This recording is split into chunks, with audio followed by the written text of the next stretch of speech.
Hi guys! It's me again, Moro Apple. So, nandito tayo ngayon sa parking lot. Break ko ngayon for 1 hour, pero nandito tayo. Meron akong itatry na reviewin, which is this one, yung mic. Kasi, di ba, madalas na ginagamit ko is yung external mic na X3. So, itatry natin yung Type-C na mic na. Kabit ko lang.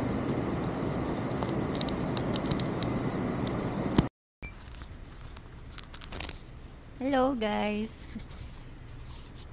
So meron din siyang windproof na coffee foam. Ayan, so comment down below kung okay yung audio ko gamit itong mic na to. So ayan.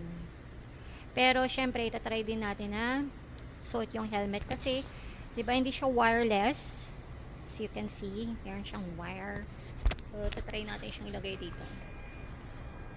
Para, kunyari, headset siya. Ayan. Wait lang ha. Lagay ko lang yung helmet ko.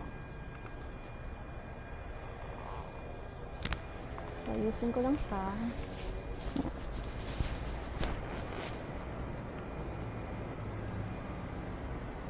Okay ba, guys? Again, comment lang kayo, guys, kung okay yung audio ko, kung malinaw ba or hindi okay, yung narinig pa rin yung ingay sa background ko kasi nga syempre nandito tayo sa parking area. Basta yun, sabihan nyo lang ako kung okay siya kasi di ko sure kung bibiling ko to or what. Bale, chinecheck ko muna siya kung okay ba yung audio. Tapos ngayon kasi hindi tayo umaandar, hindi ako makalabas dito, nakikita nyo naman. So, pag-isipan ko pa mabuti. Sabi ko naman doon kasi sa may-ari nitong mic na to is, check ko muna kung okay siya.